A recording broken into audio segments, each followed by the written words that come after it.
What up, guys? Welcome back to the channel. Back in the shop today, messing with the boost knuckle. We put the trans brake transmission back in the truck. Like I've always said, anytime I've had this truck with the trans brake in it, anytime I try and get after it pretty hard in the 60 foot and on the starting line, the truck just hates it. The suspension hates it. And there's a reason for that. And the reason is being because this is mostly stock suspension and the truck doesn't have an anti-roll bar on it. Today, we're gonna get into trying to install a Jegs anti-roll bar kit on the truck. I've got the kit kind of all disassembled. I took it all out of the box, unpackaged it. I mean, it's an anti-roll bar. I ain't gotta show you what it looks like. The only downfall is the kit comes with plates like this. Well, we're gonna mount it to tubes. So I ordered some of these from Trick Performance or Trick Chassis or something like that. Well, when you order this, it only comes with 2 brackets. You need 4. If you look at the part number, it has a part number and then says -4. I thought that meant because it comes with 4 of these. Turns out it only comes with 2. So I gotta make 2 more. So I'm gonna rough cut 2 of these out of some steel I got here. And another thing about this Jegs kit, this is obviously the main part of the anti-roll bar here. They got nylon bushings in it, which I'm not a huge fan of the nylon bushings, but when I'm in the process of trying to assemble it, it's stuck. It doesn't want to move. So I'm gonna have to try and figure out a way to get this to come apart because the inner bar should move pretty freely and this one does not. Yeah, so I gotta figure that out. But let's show you the truck, kind of show you what we're doing for install. So I got a piece of 1 5/8 tube here, which now I think about it, I ordered these for 1 5/8 because that's what this is. This one's 1 5/8. This bar is not 1 5/8. So I'm gonna have to cut these. I'll use these on the 1 5/8 and I'll try and trim these out and make these a little tighter so they fit on this bar a lot nicer than that. I mean, that would work. We can make that work, but it's not ideal. But they do fit the 1 5/8 bar really well. But so basically we're gonna weld these on here.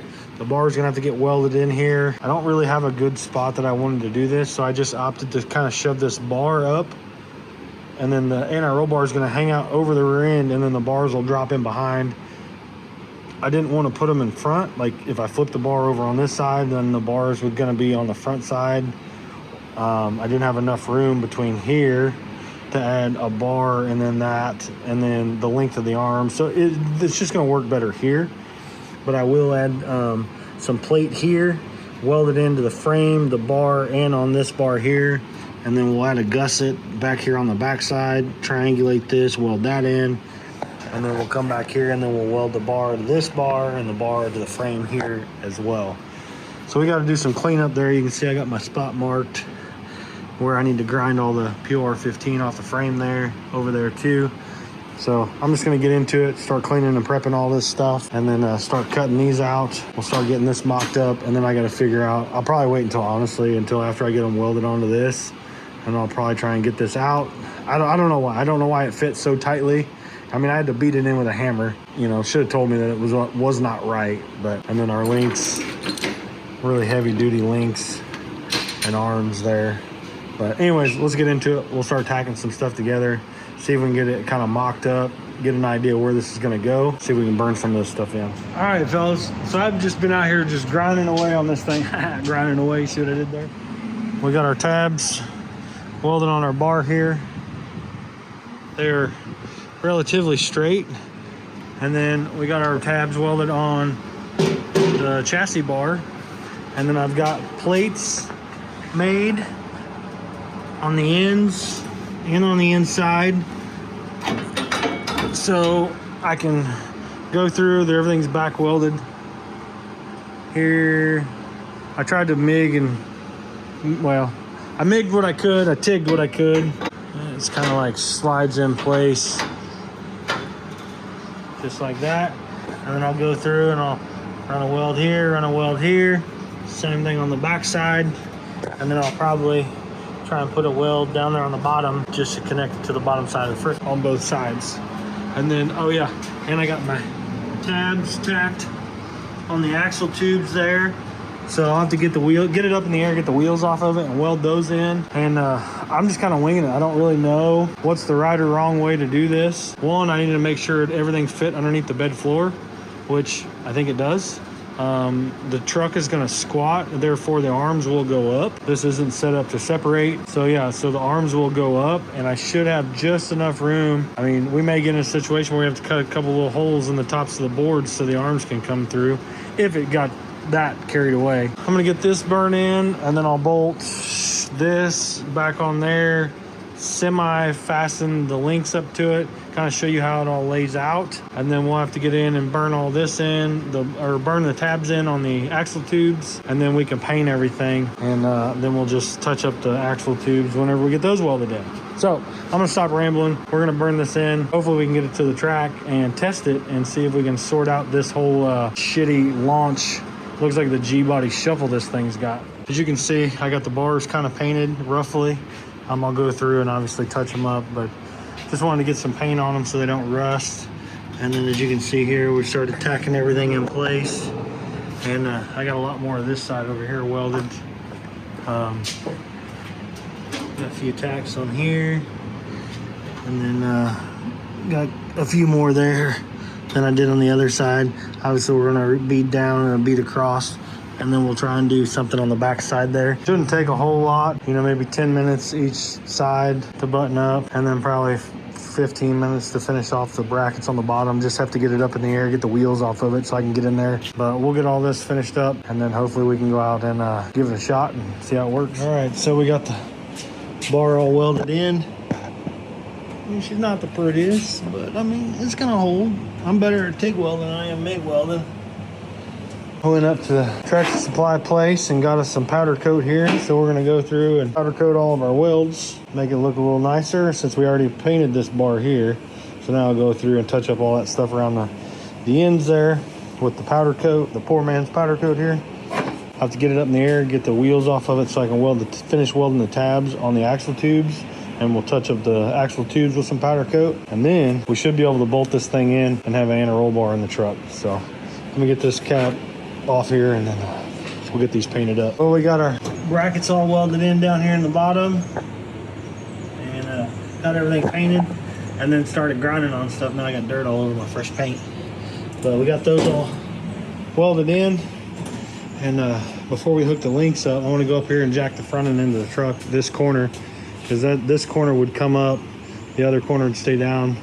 So I'm gonna back the truck up a little bit, get it up on more level ground here, and then we'll jack this front end up, see how far it'll come up before the right front comes off the ground, and then we'll hook the links up, set it to neutral, and then jack it up and see what it does then.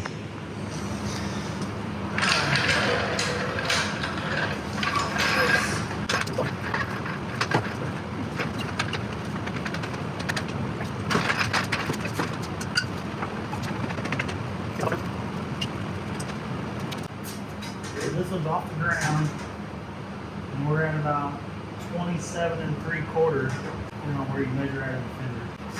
And we're about 27 3/4, right there in the middle of the fender, the highest point of the arch. And this one's off the ground, and the other one is not. Let's see how far we can go.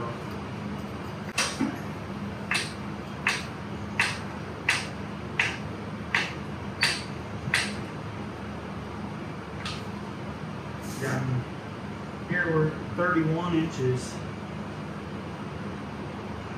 It's pretty twisted up there. So let's hook the inner roll bar up. Let's measure this side actually.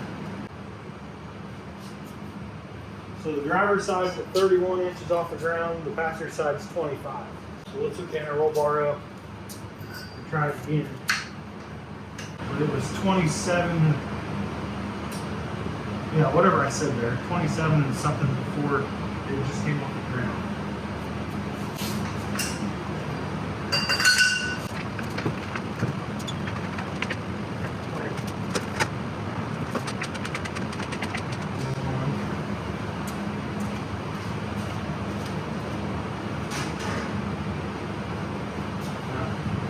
I guess we won't know until we try it with power.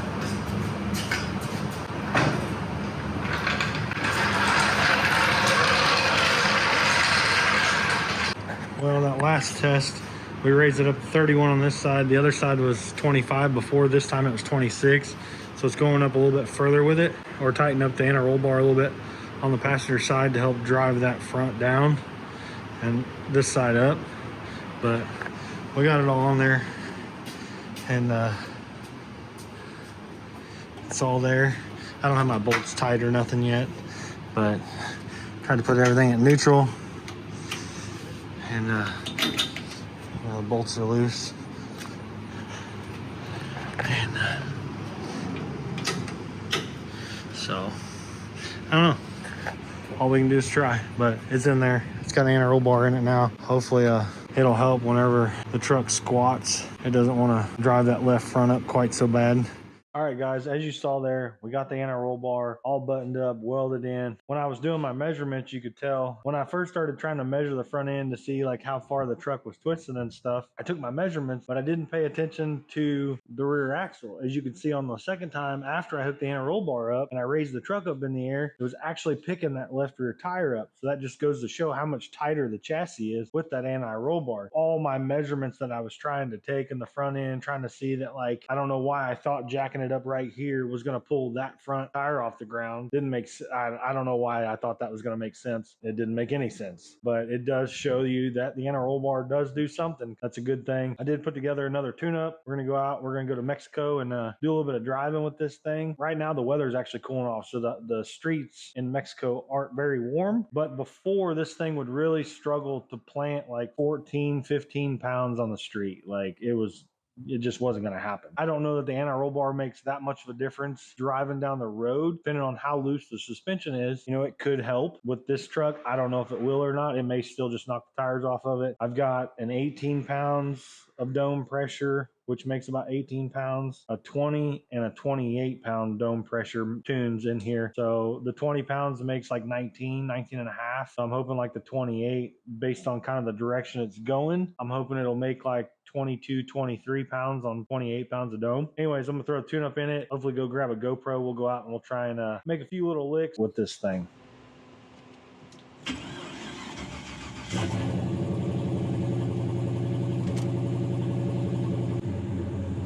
Always really hard to get any type of like street driving videos with decent audio. It's always terrible because the exhaust pipe where it's located at really just kills the audio.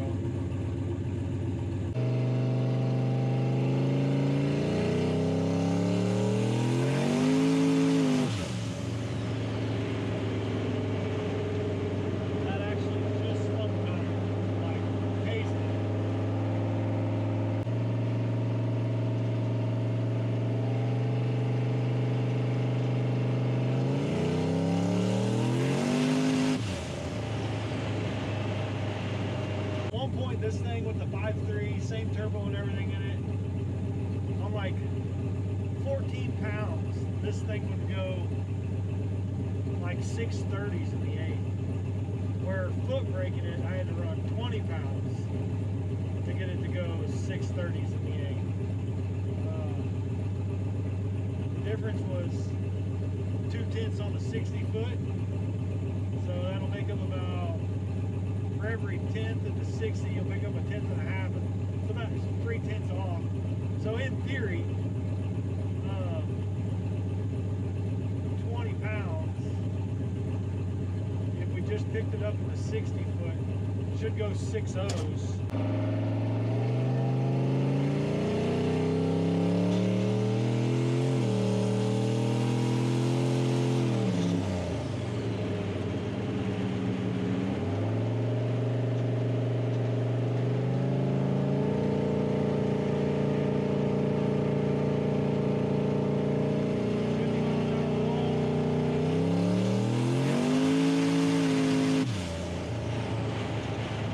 Still only sees 20 pounds.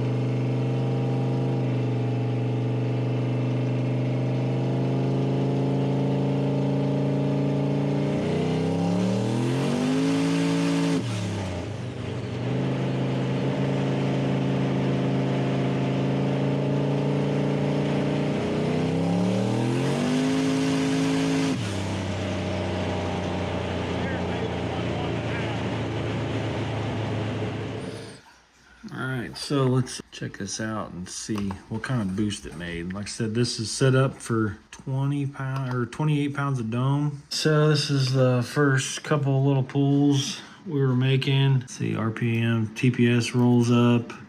Boost is already rolling in. Right there, it's hitting 28 pounds of target dome. And we're at 5,600. It's at 12, 14, 15, 16, 17. It kind of rolls on up and hits 20, 6,600. There's 6,600. It's at like 21 pounds, 21.2. It looks like I might have, maybe that was starting to spin the tire or something, because RPM kind of fluttered a little bit, or maybe I gear changed it there.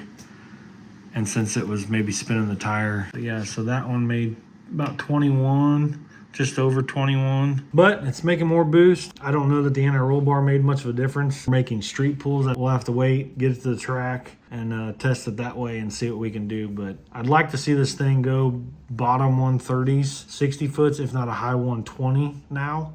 The truck has gone a 134 60 foot before. That was on, I think, 4 or 5 pounds of boost, leaving on the trans brake, and then like 14 overall, or maybe a 6. It might have been 6 overall, or 6 on the trans brake, and then 14 overall. If I could get it to leave on like 8 to 10 pounds, get it to stay down, I think leaving on 10 pounds and 22, 24 pounds overall, I think we could get a bottom 6.0 in the 8th, maybe a 590. And if it was a good pass and clean and everything, I'd run it out the back. With this setup, ideally, I'd like to go 950s. You know, it's like 950s, 940s would be cool, but I really want to see a 590 in the 8th. But we won't know until we get out and test it. But that's going to do it for today's video, guys. Thanks for watching. Keep following along. Winter's coming. We got to get some racing in. We're going to try and test every car we got before winter comes. So there's hopefully going to be some race videos coming up. But anyways, we'll see you guys on the next one.